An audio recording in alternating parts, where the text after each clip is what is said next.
माननीय श्री राघव चड्ढा जी 10 मिनट। शुक्रिया madam. Tax to live, tax to die and tax everything in between. इस जीवन में दो ही चीजें निश्चित हैं। There are only two things that are certain, death यानी कि मृत्यु, और दूसरा है टैक्स। इस जहां से उस जहां तक जहां भी जाओगे, हर मोड़ पर हर जगह मुझे ही पाओगे, यानी कि टैक्स। मैडम, सपना था विश्व गुरु बनने का, बन गए हम टैक्स गुरु। और इतना टैक्स जो भारत की आबादी सरकार के खजाने में डालती है, उसके बदले सरकार जनता को देती क्या है, ये बहुत बड़ा सवाल है। कौन सी ऐसी हाई क्वालिटी सर्विस है जो फ्री ऑफ कॉस्ट जनता को दी जाती है? क्या हमें quality health care free of cost मिलता है? नहीं मिलता। क्या हमें वर्ल्ड क्लास एजुकेशन मिलती है? नहीं मिलती। क्या हमें फ्री वर्ल्ड क्लास ट्रांसपोर्टेशन मिलता है? नहीं मिलता। क्या हाई क्वालिटी रोड्स मिलती हैं? अगर अच्छी हैं तो टोल टैक्स भरना पड़ता है। क्या 24 घंटे 7 दिन बिजली आती है? नहीं आती। तो इतना सारा जो टैक्स सरकार इकट्ठा करती है, उसका करती क्या है? इसीलिए मैं कहना चाहता हूं दैट वी इन इंडिया पे taxes like in developed countries to get services like in sub-Saharan countries. Madam, from the moment a child is born to the very moment his family mourns his death, the government is there at every step, not to help you but to tax you. और आइए एक रोमांचक यात्रा पे चलते हैं। माननीय वित्त मंत्री जी हर बार मेरे सवालों का जवाब देते हुए मुझ पर तंज कसती हैं और कहती हैं कि शायद ये चार्टर्ड अकाउंटेंट नहीं है, इनकी डिग्री असली नहीं है, तमाम तरीके की बातें मेरे बारे में कहती हैं, निजी हमले करती हैं। मैं उनका बहुत सम्मान करता हूं, मेरे मन में उनके प्रति बहुत आदर है। ओहदे में, हैसियत में, उम्र में, अनुभव में बहुत बड़ी है मुझसे। लेकिन आज मैं इस सीए की डिग्री को किनारे करके सरल भाषा में आम आदमी की तरह इस देश के आम आदमी का दर्द आपके सामने रखना चाहता हूं कि कैसे हमारे जन्म होने से लेकर हमारे मरने तक टैक्स पे टैक्स सरकार हमसे वसूलती है। मैं आपके सामने जीवन के 8 चरण, 8 स्टेजेस ऑफ लाइफ रखना चाहता हूं। फर्स्ट स्टेज ऑफ लाइफ, जब इंसान पैदा होता है, that is the birth stage. बच्चे के पैदा होने से पहले, उसकी आंखें खुलने से पहले जो उसको वैक्सीन लगती है, उस पर 5% जीएसटी लगता है। जिस अस्पताल में बच्चा पैदा होता है, उस हॉस्पिटल के कमरे के चार्जेस पर अगर 5,000 रुपए से ज्यादा का कमरा हो तो 5% जीएसटी लगता है। बेबी केयर के आइटम्स पे 5% जीएसटी लगता है। और अगर उसके माता पिता बच्चे के पैदा होने पर मिठाई बांटे तो मिठाई पर 5% और चॉकलेट पर 18%, 28% जीएसटी लगता है। दूसरा चरण जीवन का इन्फेंसी और चाइल्डहुड यानी कि बचपन।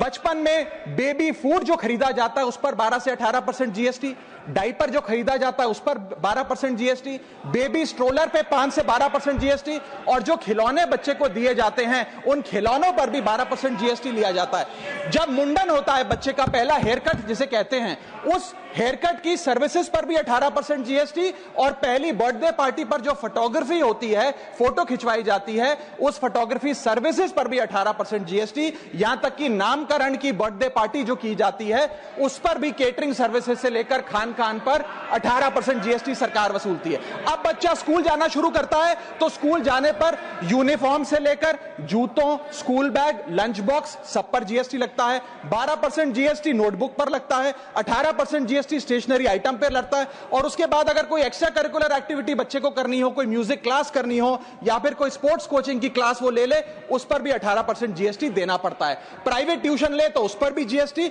और पहली साइकिल जो बच्चा खरीदता है उस पर भी 12% जीएसटी देना पड़ता है। तीसरी अवस्था जीवन की, टीनेज ईयर्स, ये वो काल होता है जो सबसे मस्त मौला टाइम होता है जीवन का, बेहतरीन बेफिक्री का। इसमें बच्चा, यंग जवान लड़का लड़की अपना पहला स्मार्टफोन खरीदते हैं। उस स्मार्टफोन पर जीएसटी लगता है, अगर महंगा हो, विदेशी हो तो इंपोर्ट ड्यूटी भी लगती है। फिर वो अपना फोन रिचार्ज कराता है, उस पर जीएसटी लगते हैं। ब्रॉडबैंड इंटरनेट का कनेक्शन लेता है, उस पर जीएसटी लगता है। नेटफ्लिक्स, स्पॉटिफाई या वीडियो गेम की सब्सक्रिप्शन लेता है, उस पर भी जीएसटी देना पड़ता है। और अगर अपने दोस्तों के साथ पिक्चर देखने बाहर जाए तो पिक्चर की टिकट पर जीएसटी, एंटरटेनमेंट टैक्स और पॉपकॉर्न पर भी जीएसटी अब लगने लग गया है। तो तमाम तरीके के सॉल्टेड कैरेमल पॉपकॉर्न पर भी सरकार आपसे जीएसटी वसूलती है। इस बीच जब आप 18 साल के होते हैं और पहली बाइक या पहला स्कूटर खरीदते हैं, उस बाइक और स्कूटर पर आपसे जीएसटी लिया जाता है, व्हीकल इंश्योरेंस पर जीएसटी लिया जाता है, और उसके बाद रजिस्ट्रेशन टैक्स और रोड टैक्स के नाम पर भी पैसा लिया जाता है। जीवन की चौथी अवस्था, fourth stage of life, higher education की। इस हायर एजुकेशन की अवस्था में आप यदि प्राइवेट कॉलेज में पढ़ रहे हैं तो प्राइवेट कॉलेज की ट्यूशन फी पर जीएसटी लगता है। हॉस्टल में रह रहे हैं या पीजी का रेंट भर रहे हैं तो उस पर जीएसटी लगता है। स्टूडेंट लोन की प्रोसेसिंग फी पर जीएसटी लगता है, किताबों से लेकर लैपटॉप तक जीएसटी लगता है। और अगर माता पिता संपन्न हैं और बच्चे को विदेश भेजते हैं पढ़ने के लिए तो फॉरेन रेमिटेंस पर टैक्स कलेक्टेड एट सोर्स सरकार लागू करती है। अब आते हैं पांचवी अवस्था पे, जब वो अपना करियर शुरू करता है। ये वो एज है जिसे मैं golden age of direct taxes कहूंगा। अब ये डायरेक्ट टैक्स के जंजाल में आदमी फंस जाता है इस उम्र में, जब उसकी पहली नौकरी लगती है।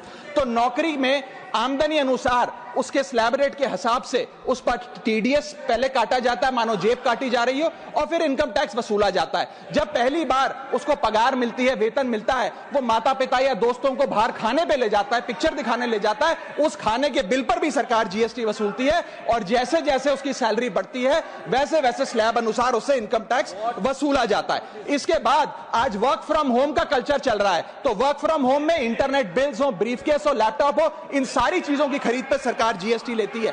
और अगर आप ये पैसा निवेश करें, इस निवेश करने पर आप कोई भी फाइनेंशियल इंस्ट्रूमेंट खरीदें तो सिक्योरिटी ट्रांजैक्शन टैक्स के नाम पर, मैडम मेरा समय जा रहा है, कोई फाइनेंशियल इंस्ट्रूमेंट खरीदे तो फाइनेंशियल इंस्ट्रूमेंट की खरीद पर सिक्योरिटी ट्रांजैक्शन टैक्स, उसकी ब्रोकरेज पर जीएसटी और फाइनेंशियल एडवाइजरी पर जीएसटी। और जब आप ये फाइनेंशियल इंस्ट्रूमेंट बेचते हैं तो उसके मुनाफे पर सरकार आपसे कैपिटल गेन टैक्स वसूलती है। यहां तक कि हेल्थ इंश्योरेंस और लाइफ इंश्योरेंस प्रीमियम्स पर भी सरकार आपसे जीएसटी लेती है। इसी सरकार के मंत्री माननीय गडकरी जी भी सरकार से यही गुजारिश कर रहे हैं कि इंश्योरेंस प्रीमियम पे कम से कम जीएसटी हटा दिया जाए। इसके बाद इंसान अपने जीवन की छठी अवस्था में आता है, यानी कि मिडिल एज। इसमें उसकी आमदनी भी पीक पर होती है और उसका टैक्सेशन भी पीक पर होता है। अप्रेजल होता है, प्रमोशन होता है, बोनस मिलता है और हाई टैक्स स्लैब के चलते वो अपनी कमाई का एक अधिकांश हिस्सा इनकम टैक्स में सरकार को जमा कराता है। इस दौर में इंसान गाड़ी खरीदता है, घर बनाता है। जब गाड़ी खरीदता है तो जीएसटी देता है, रोड टैक्स भरता है, व्हीकल इंश्योरेंस पर जीएसटी भरता है। और जब गाड़ी लेकर शोरूम से निकलता है तो पेट्रोल डीजल पर वैट, सेस और एक्साइज ड्यूटी के नाम पर पैसा भरता है। जब सड़क पर गाड़ी चलाता है तो टोल टैक्स भरता है। फिर वो अपना घर भी खरीदता है, जमीन खरीदता है। जब जमीन खरीदता है तो स्टैंप ड्यूटी फीस सरकार को देता है।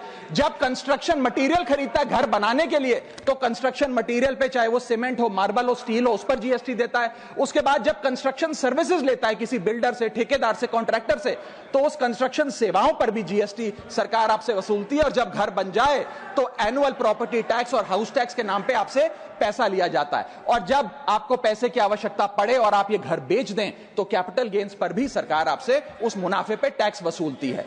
और इस बीच शादी तो रह ही गई, फिर इंसान शादी करता है, इस बीच तो बैंक्वेट हॉल बुक करता है, उस बैंक्वेट हॉल की बुकिंग पे टैक्स भरता है।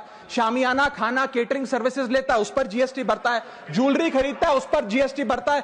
कपड़ा, शेरवानी सिलवाता है, कुर्ता पजामा, सूट पैंट, उस पर जीएसटी भरता है। यहां तक कि वेडिंग इन्विटेशन से लेकर ब्राइडल मेकअप से लेकर हनीमून के ट्रैवल तक हर चीज पर सरकार आपसे जीएसटी वसूलती है। सातवीं अवस्था सरकार जीवन की वो है रिटायरमेंट। इस फेज में इंसान चाहता है आरामदायक जीवन जिया जाए, जो जीवन में कमाया उस कमाई के सहारे उसकी इंटरेस्ट पर, पेंशन पर जिया जाए। लेकिन इस अवस्था में भी सरकार पेंशन और इंटरेस्ट इनकम पे आपसे टैक्स लेती है।